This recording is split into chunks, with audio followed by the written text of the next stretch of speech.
Halo guys. Halo. Hai. Selamat datang kembali di vlog kami. Atau buat kalian pertama kali nonton, hai, kenalin kami dari kelompok 7 Sport Entrepreneur. Halo. Di sini ada saya sendiri, Fauzian Nur. Saya Yuna Nurjana. Saya Alwi Siswandi. Saya Ular Yoga. Dan saya Lukri Masyotong. Saya Zarhali Marhab. Asik.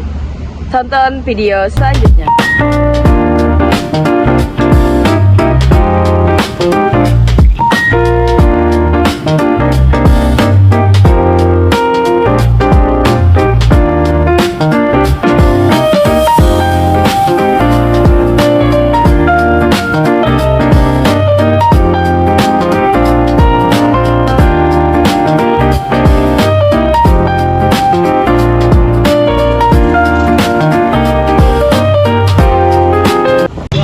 Oke guys, jadi kita udah sampai ke tokonya itu.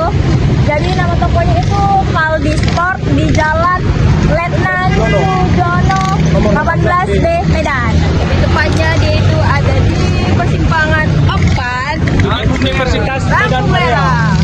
Oke, langsung saja kita masuk ke tokonya.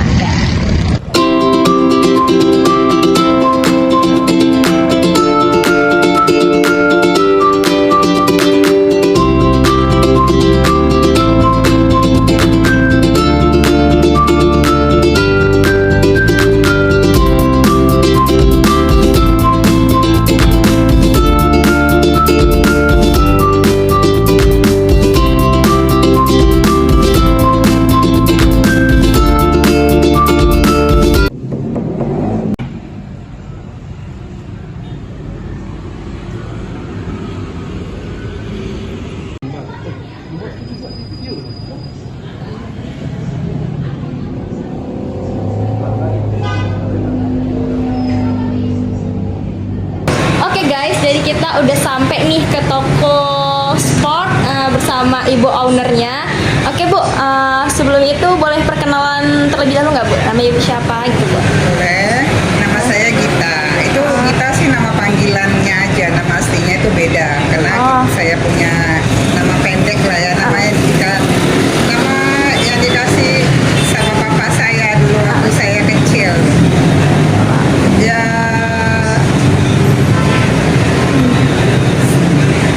nggak ngerti sekarang ya.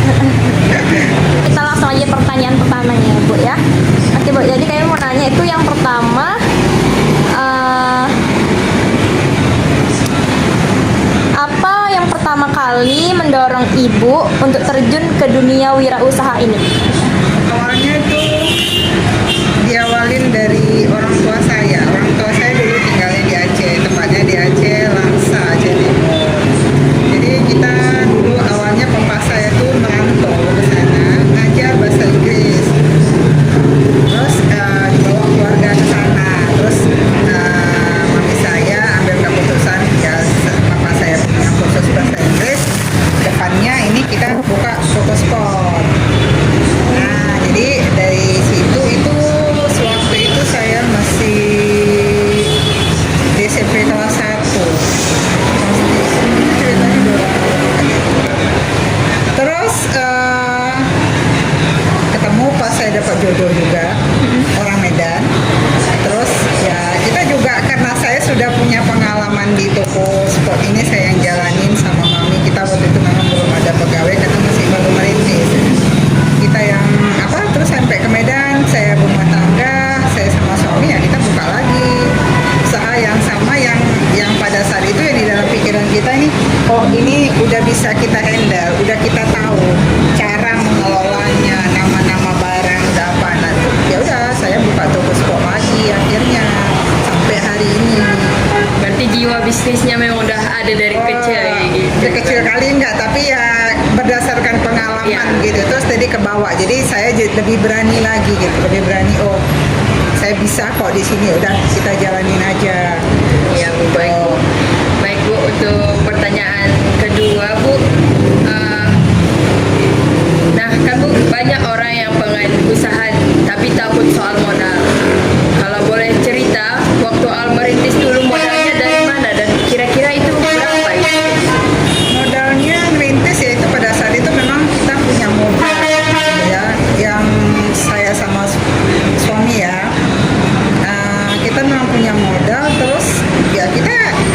udah ada pengalaman, modal memang udah ada gitu ya. Udah dari modal itu kita pada saat itu awal tahun 2000, di tahun 2000 saya buka usaha sport pertama di Medan, namanya sama Candi Sport.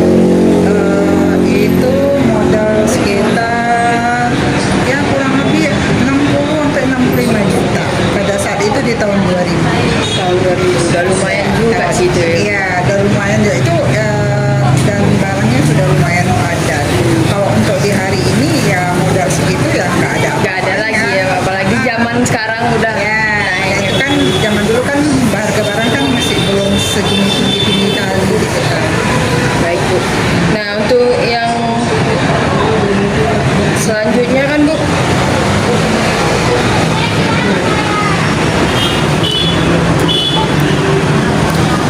nah Ibu kan sering dengar bahwa contoh tadi yaitu yang modal untuk memulai usaha itu kita butuh modal yang cukup.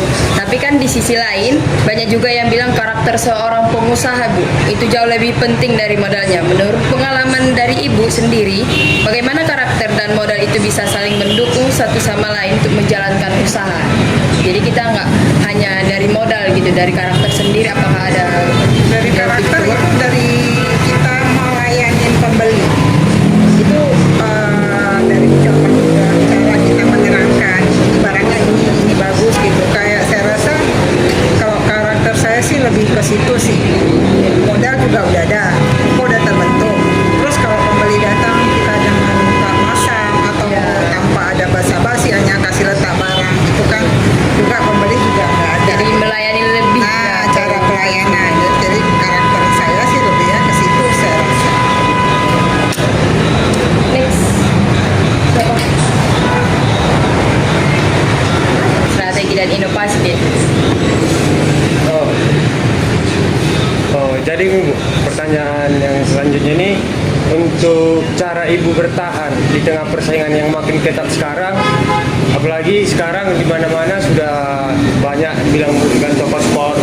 Jadi Bu, apakah ada inovasi terbaru yang sedang Ibu jalankan? Untuk saat ini sih saya nggak ada sih inovasi yang saya jalani seperti kayak saya jualan online. Karena online nggak bisa. Untungnya itu paling 1.000, 2.000 dan tidak membantu saya. Tapi kalau misalkan buat promosi di online dia kan lebih cenderung lama ke toko itu. Ya sebenarnya sih gitu, tapi sekarang saya memang belum ada buat inovasi karena toko saya kan udah cukup lama, jadi udah dikenal semua orang juga. Sebatas itu mungkin karena gimana ya menjawabnya? Ya itu tadi. Ya, berarti Ibu memilih untuk bertahan di Yes. Memilih bertahan dengan keadaan yang memang yang harus dijalani sekarang ya seperti itu.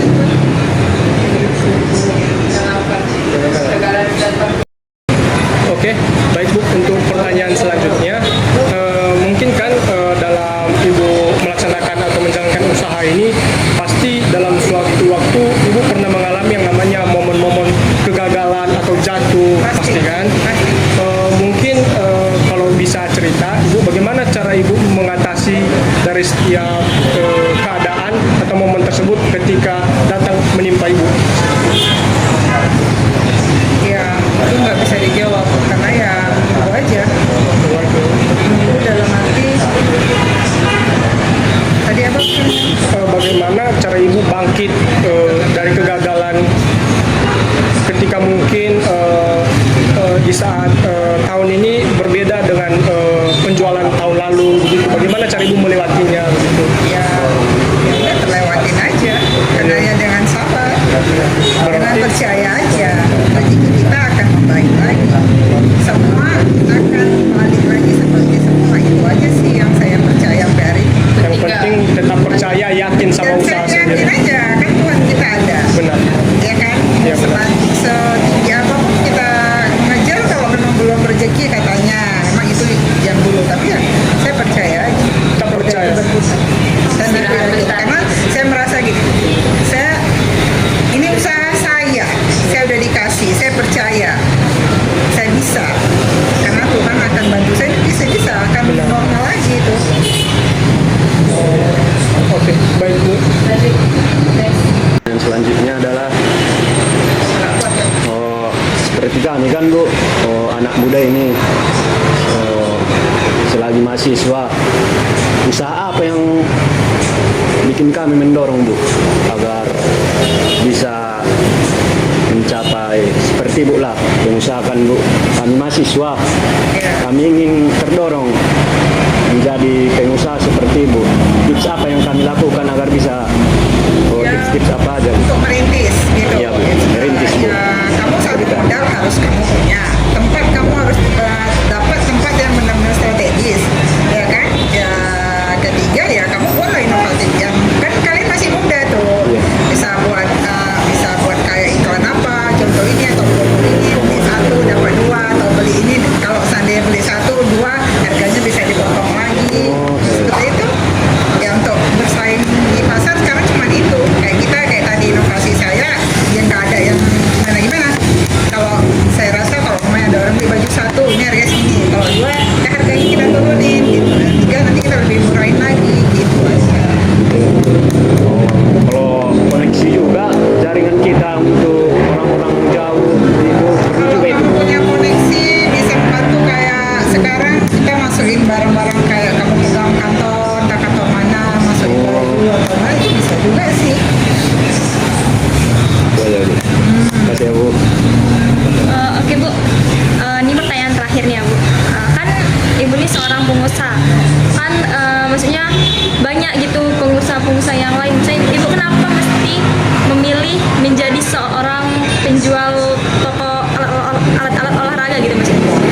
Iya, apakah Ibu dari keluarga yang ada yang atlet misalnya, atau Ibu dulu seorang kayak kami mahasiswa olahraga gitu? Enggak. Itu kalau saya dulu sih bukan mahasiswa olahraga, bukan ada yang gimana seperti yang saya cerita di awal. Itu dari pengalaman yang ibu saya.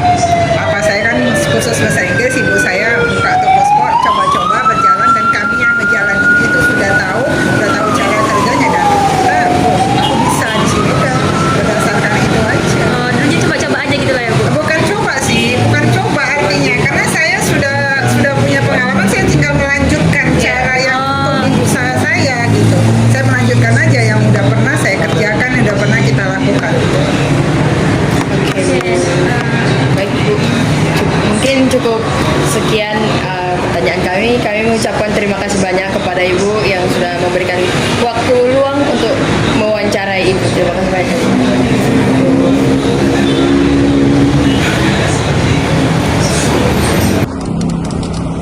Oke guys, cukup sekian vlog kami pada hari ini. Semoga video ini dapat memberikan manfaat dan inspirasi bagi kalian semua calon pengusaha atau bahkan hanya sekedar punya mimpi untuk jadi pengusaha. Ingat, seorang pengusaha besar pernah menjadi pemula. Yang membedakannya adalah bahwa ia tidak pernah berhenti mencoba. Sampai jumpa di video selanjutnya. Tetap semangat, tetap berkarya. Salam olahraga. Assalamualaikum warahmatullahi wabarakatuh. Bye bye.